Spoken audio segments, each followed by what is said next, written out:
morning, everybody. It's Monday the 29th of January 2024. It's just after 6 in the morning, and as you can see, I'm starting my morning run. I'm back in New South Wales after some time in Tasmania, and so I'm off on my morning run. And as usual, I'll have something to talk about. Let me just get into the rhythm a little bit, and I'll get started.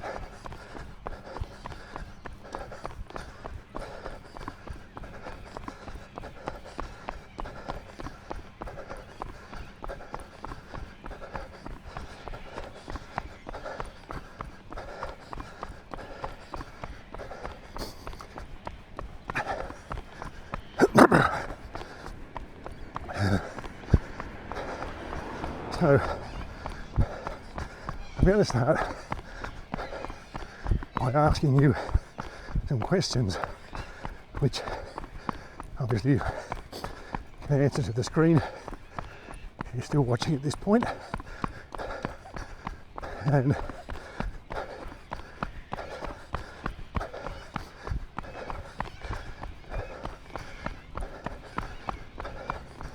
then I'll get into the subject. So, question 1.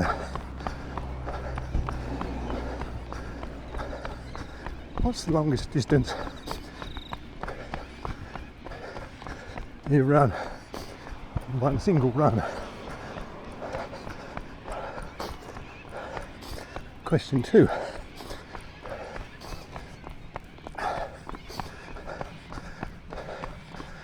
What's the most number of Ks you reckon you run in 1 week? And question 3,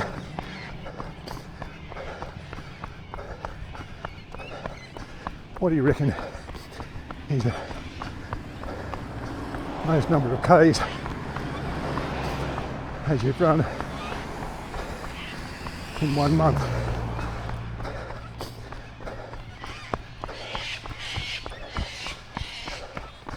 I've asked you those questions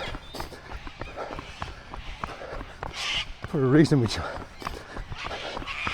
I'll come to in a minute, but first I'll give you my answers,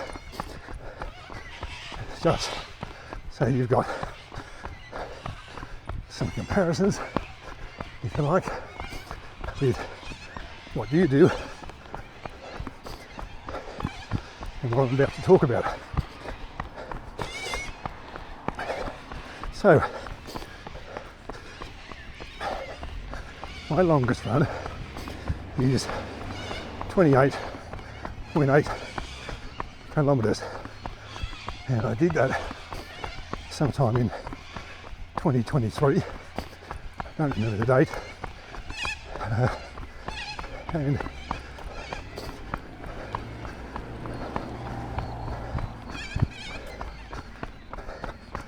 I just set out running one day, just like today, and I just ran, and I finished up running all the way around Goulburn almost to home, and I literally had no roads to run without doing the same thing all over again. So at 28's not much of a distance.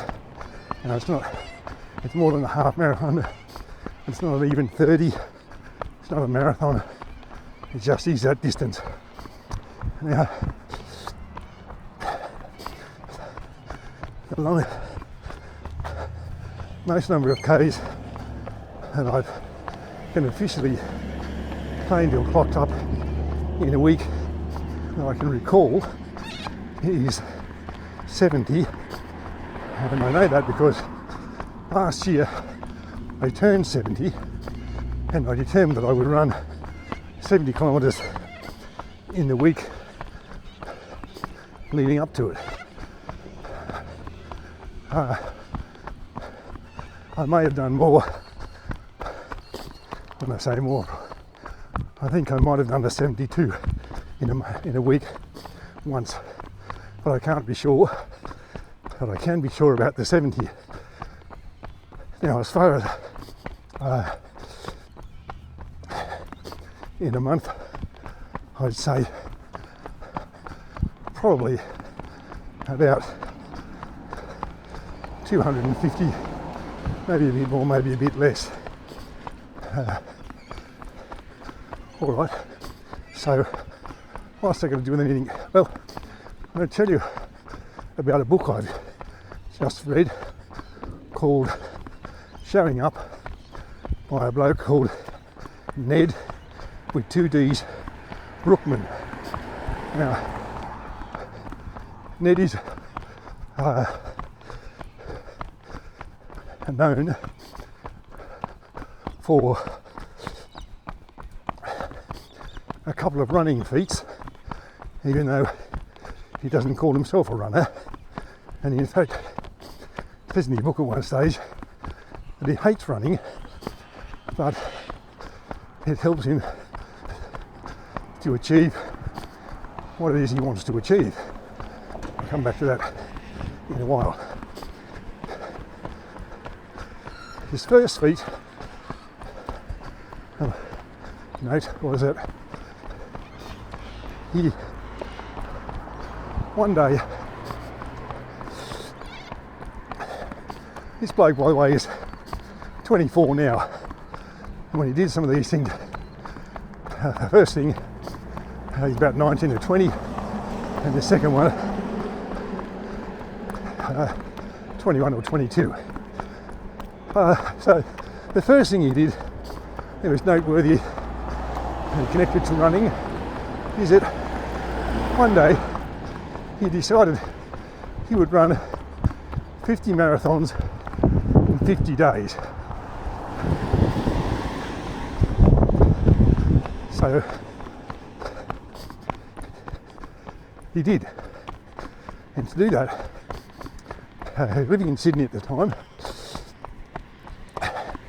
and didn't have a great history of running before that, although he thought he was reasonably fit and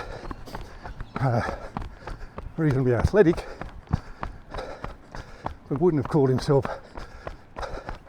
a runner and not a distance runner.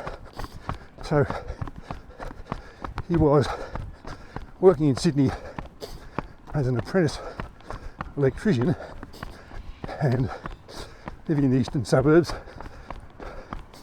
and he'd get up around 3:30 in the morning and go to Centennial Park, which is in the eastern suburbs,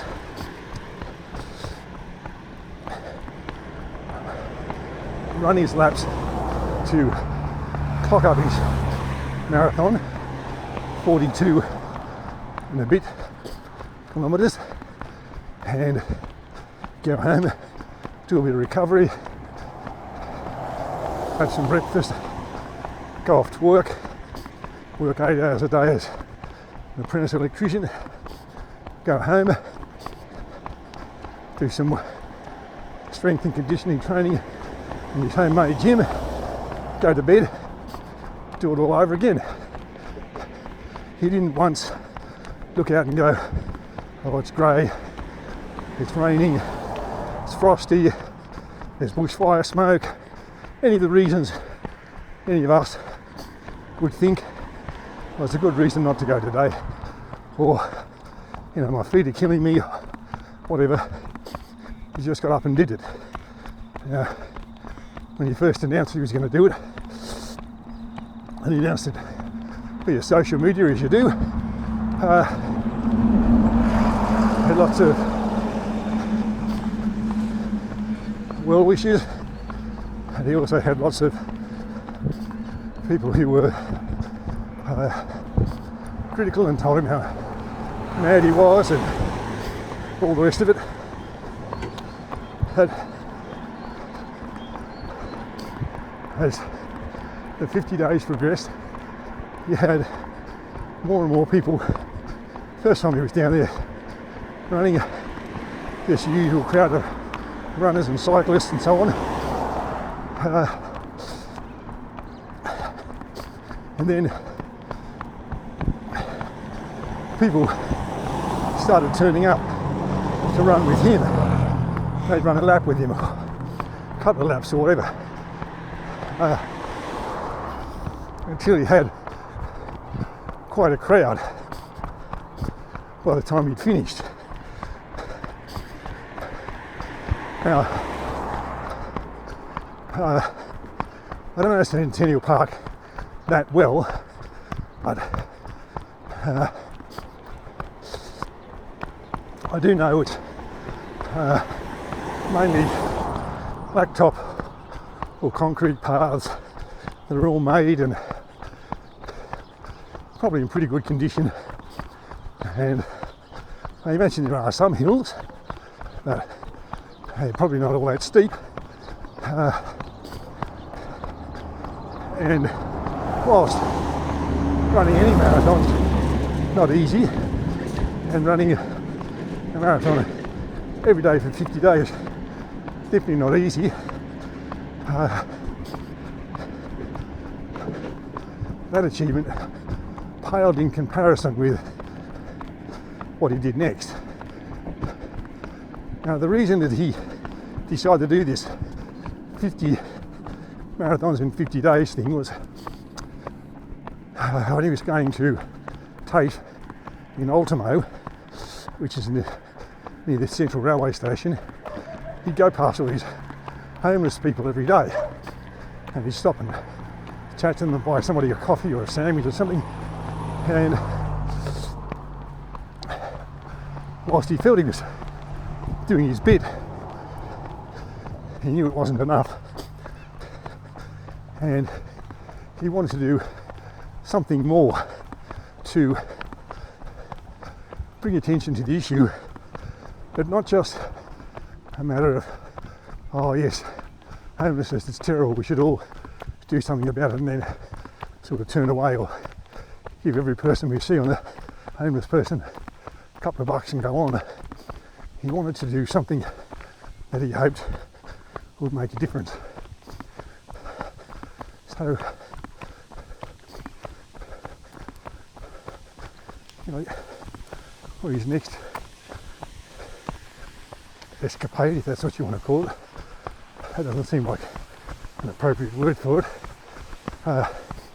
And I made those comments about the nature of Centennial Park to so that you get a contrast between that and what he decided to do next. So one day he decides, I'm going to run across Australia. Yep, I'm going to run across Australia from Cottesloe Beach in Perth in the west to Bondi Beach in the east, in Sydney. Now that's a distance of pretty close to 4,000 kilometres across what is undoubtedly some of the most inhospitable country anywhere in the world.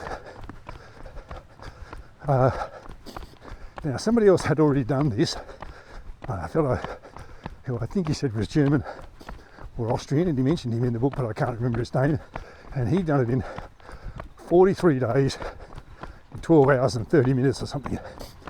So Nedd announces to all his friends on social media and so on that he's going to do this thing, and he's going to do it in 43 days, in 12 hours I think. And of course, once again, everybody says, well, there are well wishes and so on. There are people who just think he's mad. Now, after having done this 50 runs in 50 days, 50 marathons in 50 days, he had a lot of interest from the media and management companies and so on, wanting to offer him endorsements for their products and all wanting to interview him and so on.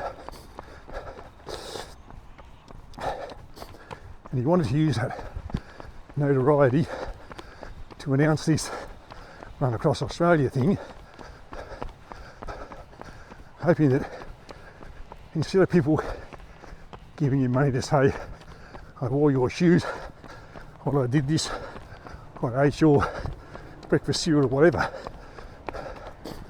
they give him money to make this next thing happen. Very few people did, because first of all, they doubted that he'd be able to do it, and I guess they figured, oh, if I give you money now, when are you going to do this thing?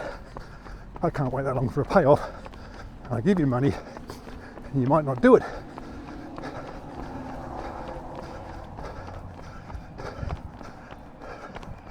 So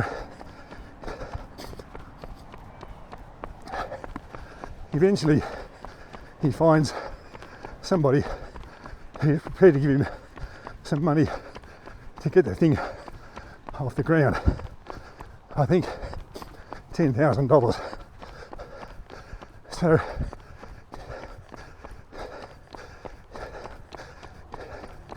he begins the planning process with his mother and father, a physio, a bloke who'll become a general dog's body, but he's needed a video at all, and his girlfriend. And he talks to a running coach, and he's given a program which he decides not to stick to, but you know, some days it involves running 100 kilometres, the next day only 50, or 2 days of 100 kilometres, and then the rest stay with only a shorter run. He decides, well, I'll just run so I feel I can't run anymore that day, and I'll switch off the GPS